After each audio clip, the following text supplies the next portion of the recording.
Hi, my name is Annie Von Essen, for those of you I haven't met. And I wanted to drop in today with this video. It's going to be a two-parter. This is part one. And really offer some thoughts I've been having around building connections in our life and how different kinds of connections are really essential for us as human beings in our personal and our professional lives.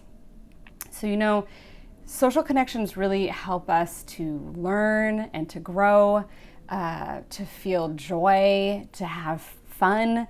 They provide us with love and support, and we really need connections as human beings. It's actually one of our necessities as humans. The Canadian Mental Health Association says that social connections help reduce anxiety and depression. They help us as humans increase our ability to be empathetic. They lead to greater self-esteem and help us regulate and take care of our own emotions. And even actually, social connections improve our immune system. So they're critical for our well-being. But here's the tricky thing. No one person can be it all for you, for me. And you can't be it all for any one person or any group of people, right? We need other people. We need multiple other humans in our teams, in our companies and organizations, in our lives, in our communities. We need that diversity of strengths and experiences and personalities in order to cover all the needs that we have as groups and as human beings, right? So I've been thinking about this. What are, the four things, is what I broke it down to. What are the four things that you could kind of look at your social connections and say, and your personal, professional connections and say, okay, do I have those four things? I think these are really important for the connections in your life to really be those kind of connections that help you find, joy and learning and growth and also experience support and love. Okay, so the first one, so you can use this as a little bit of an audit, right? And before I go to number one, again, my other note is for people that are introverts and or people that are like, I don't want 10,000 groups or people in my life. It's all good. It's all good. You can find these four within a small subset of humans that are your core relationships in your life, I think. It is possible. And it is also possible to have these in different levels of engagement in your life. So that's my introvert or too many people note. It doesn't have to be a whole bunch of people. Okay, back to number one. So check in and see, number one, in your life, do you have people that really bring you different perspectives and different experiences? And yes, I do mean partially different, I do mean different identities, different life experiences, which includes people in your life that have different ethnicities, different race, different growing up backgrounds, different genders, sexual orientations. Those are all really important. Also different personality types, right? Different strengths, just different stories and different things they've experienced in their life. So an example or two from my own life is I am a parent, and that's a big part of my life right now. And I think whenever you go through something really transformative or big or hard, you seek out a lot of people that are in that same thing for camaraderie and resources and support, right? So I've been mindful of that. I have a lot of people in my life that are now parents. I'm in a lot of Facebook groups that are parent groups. And I've noticed that that perspective can get really small, and that I'm missing a much greater perspective of people that are caretakers in many different ways in their lives, who have had many different experiences outside of parenting, and can bring that into my life, and that I can be in relationship and in conversation with. So I actively make sure that I am paying attention to and mindful of the relationships in my life of people who are not actively parenting a child. So that's one. Another one is that I am white, and I am also US born.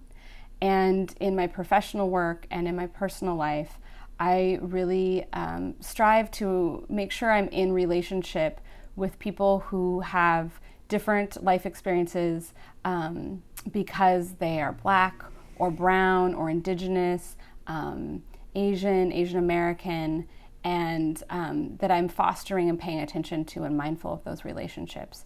I also am mindful that I am in relationship with people that have a different country of origin, a different place they live right now, have immigration experiences, and I try and make sure that's something that's a part of my personal and professional relationships, and am mindful of that. I also pay attention to those stories when I'm learning online or in books, right? So I don't have to just be fostering all those connections or all of that learning from the people that are in my life. I'm hopefully in a real mutual relationship with those humans, but also the deeper learning and growth work that I have to continuously do, I'm doing outside of those relationships too. All right, number 2, support. I really think this is a big one. Check in with yourself. Check in with your social connections. Do you have people in your life right now that support you, that offer you support, that offer you resources, that show up, on the phone, or maybe like straight up with their hands in person to help?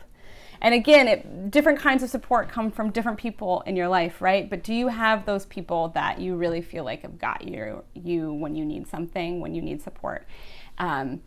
Professional, like, do you have some people on your team where you really like I know they can help me if I need help with something? And then are you offering that support back, right? Do you have a relationship of support where when they need something and you can be the one and you can show up, you're able to do it, and they ask, and you've created that in your relationship. You've created an openness to that. This is huge. And again, not everyone has to be this person for you, right? You don't have to seek this from absolutely every relationship that you're in, but do you have this from some of the relationships? I think of a group of people that I've been in relationship with for 20 years. And man, we don't live in the same place. And when any one of us needs something, that's we get on the phone. We get on text, we check in, then we get on the phone. We are just there to offer support, to offer encouragement, to offer listening, to offer resources, whatever someone else needs. And it is very, also very reciprocal, but also not expected. Like, I don't have to show up and offer something back because I received something in that, in that same sort of way. It's huge. So who in your life is bringing you support?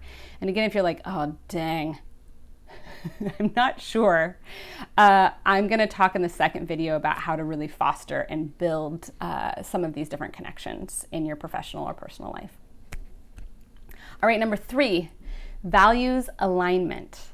Do you have someone in your life, or some group of people in your life that are really committed to some of the same values that you are, the top 2 or 3 or 4 values that you really care about in your life? And this doesn't have to be everyone in your life, right? Because sometimes to be able to have different experiences and perspectives, you're going to be in relationship with people that don't have the same values, or maybe don't center them in the same way, right? However, I really think I am pushed to grow and expand and strive and stay committed to my values because of the people that I have in my life, in relationship and in connection in my life that hold those same values. I witness their commitment, how they hold them up. At points, they're role models for me in that. So two values that are really important for me. One is family, and I'm in a relationship, my partnership, where that is one of Roberto's biggest values too. And so we check in on that. And family for us, we have defined that. We know what that means. We know what that looks like in action. And we are in conversation about staying in that commitment and showing up in that commitment. And another one of the values that's really important for me is anti-racist work and change in the world, for the world to not be a place that is racist anymore, for my inner thoughts to not be racist anymore, for the structures in the world to not be racist anymore. And in that, for there to be justice in many people's lives, in many ways where there's injustice alongside racism. And I am in relationship with people that really strive to the best of their human ability to live that out daily, and in the way that they practice their life and they run their businesses or their nonprofits. And I learn and grow from them. And again, I also find, other outlets that are maybe those not direct social connections to learn from. But it means a lot to have some of these people in my life that have some of the same values that I'm striving to live out. Okay, number 4. Oh, I showed my mic with that one. I got so excited. Okay, number 4, joy. What? Do you have people in your life that bring you joy, that live out joy? And again, they don't have to be like, oh, they're happy all the time and they're always like just feeling it. No, but they're people, they're humans that do care about even when it's rough. They care about tapping into things to be grateful for, the good stuff that's around us, that's sustaining us at the same time. They notice, they pay attention in the moment. They notice you, they see you, and they pay attention to you, and they're excited about what you have to offer and what you're bringing. I have different people that do this in different ways in my life.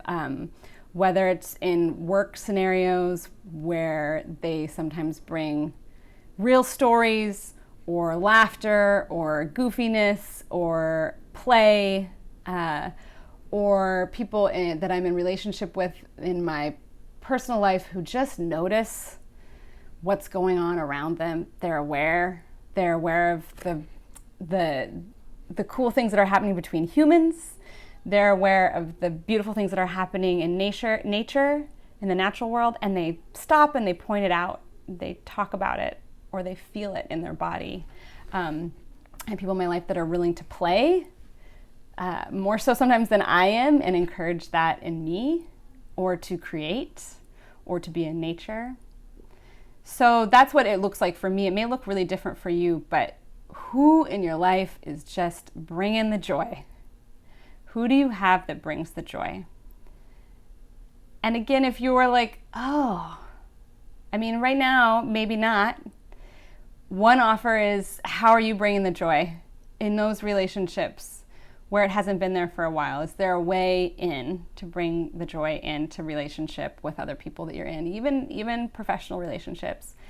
And I'm going to offer in another video ways to really think about building these different connections in your life in small ways, even right where you're at right now. So that's it. I hope that was a gentle audit of your social connections, your professional connections. It may be a different way to think about who's in your life and what they're bringing, and gratitude for that, and what you can offer. So thank you so much for taking the time and the moments to think about the connections that you have in your life. And I hope for you a wonderful day that has some learning and some joy and some support. Take care.